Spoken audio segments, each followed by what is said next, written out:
There are more drivers for effectively, efficiently managing the supply chain. So we're going to talk about transportation next. Please watch the first video, and this is the second one in terms of talking about supply chain metrics and drivers. So transportation is the important factor that connects the entire network of a supply chain. So there are so many facilities exist in the supply chain, specifically in terms of global supply chains, and definitely we need efficient transportation modes as well as responsive transportation modes to be able to offer value to the customers. So depending on the strategy of the supply chain and the strategic fit, if it is being a responsive supply chain or cost-efficient supply chain, we have to decide about the transportation modes. So there are different modes of transportation. We have sea transportation, we have rail transportation, air transportation, road transportation. So as obvious with the mode, for example, air transportation can offer speed in delivery, but sea transportation usually offers lower cost for delivery. But again, depending on the destination, depending on the origin and the infrastructure available, for example, um, um, airports or availability of road network or availability of the sea, basically um, um, options to use the sea transportation. It's not possible to always use the sea transportation. It's not always possible to use air transportation. So depending on the infrastructure, we're going to decide about transportation mode, but also depending on the supply chain strategy as well. So if we want responsiveness, then we need to go for speed, and speed comes with a cost, right? So if we have a fast delivery option, such as using, for example, in global supply chain, using airplanes for delivery, as Apple does, delivering their iPhone when it is released, so that is fast in terms of distribution. It comes at a cost. If we want fast delivery inside the United States, usually trucks do faster than trains. But we do have cargo trains all over United States, and if the speed is not important, usually companies do ship using train. But again, depending on the cost of transportation, we might go with any. If cost of transportation is important, then we have to go with sea transportation or rail transportation usually. And definitely the network, distribution network, transportation network flexibility also is important, because then it let us to be fast in terms of delivery. If we are fast in terms of delivery, we don't have to keep that much of inventory. If we are slow in delivery, then we have to keep inventory a lot more, so that we have enough product to offer customers while the other shipment is being carried out and being delivered. So here we have examples. Let's say that a company who sells pacemakers, they have to be responsive. They should have availability all the time. And availability means they should keep inventory all the time. And so being responsive means that they should maybe ship their products fast using rapid air transportation globally and have them in stock. On the other hand, there are other products such as light bulbs, and not necessarily companies do have to do fast transportation, because people can wait if the shelves are empty. And usually sea transportation can be cost efficient when we are moving these kind of products globally. So Again, fast transportation can help us to keep lower amount of inventory and lower the cost of inventory holding as well. So next supply chain driver is information. So we talked about this a little bit before, but it is important to know that information sharing can directly affect supply chain performance. Actually, we're going to talk about this in a later chapter in more details in terms of supply chain coordination and share of information and how it can cause the entire system to fail if you're not effectively doing it. But information sharing seems trivial, but sometimes it's very complex and very difficult to do. So usually global supply chains do have different ownerships. So manufacturers are different, suppliers are different, distributors are different. They're each company for themselves and not necessarily they're sharing information with others.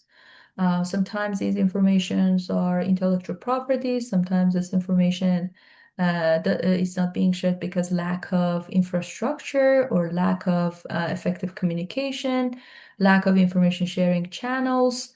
But the important thing is that in order for a supply chain to be successful, they should create a channel of communication and coordination all around every unit of a supply chain.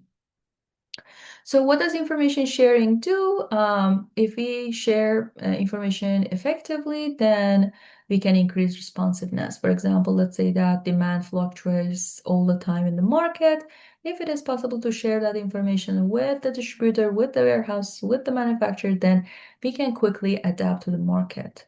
7-Eleven does this. So basically, they do have a very good way of communicating information about the market and quickly adjust things.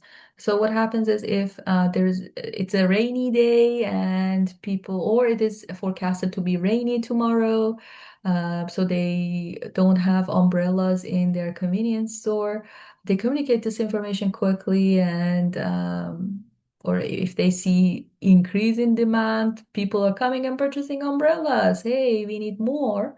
So they communicate this information rapidly downstream, and it is possible for replenishing, all these products in the stores very quickly. They usually have multiple deliveries in a week, and therefore it is easy for them to adjust based on the market.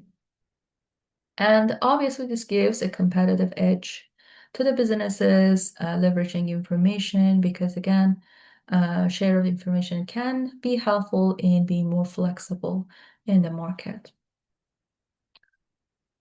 So another example I want to share today with you is Cisco. So it's very interesting actually. Cisco doesn't really produce anything. They're mostly they don't have production facilities of their own, but rather they had to write off $2.2 billion in raw materials in 2001 because they couldn't share the information correctly and uh, fast to their manufacturers. So the problem was that they didn't have one shared information channel with all involved parties in their supply chain, and therefore when demand collapsed, they didn't have proper way of communicating that to the manufacturers and to the suppliers. And therefore they had to just all this money went into waste, but later they invested in creating a cloud-based platform that created one single channel of communication for all the orders, forecast, uh, shipments, and distribution. So that was much more easier for everyone in the supply chain to simultaneously know what's going on and make sure to adjust their operations accordingly.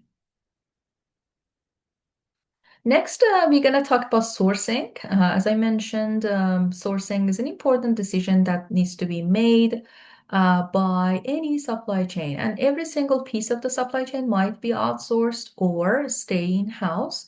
So we might consider doing, transportation in-house, but outsourcing manufacturing or doing part of manufacturing in-house, outsourcing the rest. So there are so many decisions that needs to be made in terms of sourcing. And also this is a strategic level decision because when we decide to outsource an operation, then it's going to be costly to do it to change it. So for example, if we want to do the manufacturing ourselves, we're going to invest a lot of money in terms of facilities, machineries, equipment, and so on. So if you want to reverse this and outsource, it is a lot expensive to do, right? So we should be very careful what we are doing, and that's why it's a strategic decision. So in terms of being responsive or being cost efficient, again, sourcing decisions can be very helpful. So usually US-based companies do outsourcing because they want to lower their cost in terms of manufacturing. Or in terms of distribution and transportation, companies do outsource to UPS or FedEx because they achieved economies of scale because of their work. So UPS, FedEx, they have large warehouses, they have machineries, equipments, everything they need to be very effective, very responsive in what they do, the service that they offer. So for a company to create such distribution network, they should invest a lot of money. So usually companies do share and outsource basically the work to UPS, FedEx, and others because they are doing it better and they can offer lower costs because of these economies of scale. So in order to make a decision about what to outsource, what not to outsource, we can test actually. So if outsourcing raises cost, then we shouldn't do it. If we are working on aspect of our business supply chain that we need more control on, we shouldn't do it. If there are some intellectual properties involved, we shouldn't do it. Other than that, if it helps in being more responsive, being cost efficient, why not? We can consider doing outsourcing. So we have another example here for sourcing. So Zara does some operations in-house, some operations outsourced. So Zara, in order to be very fast in terms of meeting the trends and offering new products regularly to their customers, they do manufacturing the high fashion products in-house in Spain and Portugal. But their basics are being manufactured in Asian companies. So basics are the ones that are being sold all around the year and really doesn't go out of trend or anything. So they can actually outsource it for lower cost. But fast fashion, in order to be updated very quickly, so they can update the design, include all the trends and so on. So they keep it in-house so that they have the control and they have that responsiveness in terms of what they can offer. So pricing is the last metric that we're going to talk about in managing supply chains. So again, depending on the customers that we have, their willingness to pay, the segment that we are supporting and offering services and products, we're going to decide about the price. So usually products that have a consistent demand have consistent price. So let's say that you're buying a detergent. Usually the price doesn't go up that often because again, it's detergent, no technology, no new technology or anything. It's the same all the time. So demand pattern is the same, the price is the same. But other technology products, there are fluctuations in terms of prices. For example, Apple offers different type of iPhone, and each time the demand, based on the demand and based on the technology, price is different. So it's important for the supply chains to understand the price structure and use it for their efficient operations. Some customers value quality and are okay with paying more for the price. Some customers do like medium quality and low prices. Uh, in, supply chains need to work with their customer base and segment on that. So Costco, for example, offers steady low prices. I'm sure that you're familiar with it. So they offer wholesale prices and keep it cost efficient. On the other hand, Amazon offers dynamic pricing, and because they are being responsive, they offer fast shipment, but also other way of shipments with lower costs and prices for other customer bases. I do have some questions for you to practice these. A pharmaceutical company ships vaccines by air freight globally. A consumer goods company ships detergents by sea freight. So please compare their strategies. Cisco wrote of 2.2 million in inventory because information was not shared across the supply chain. So think about it. What happened? 7-Eleven uses information to improve their responsiveness and efficiency. What do they do really? Please review that one more time. And Zara is in doing some operations in-house, some outsourcing. So why they're doing it, how it can be compared.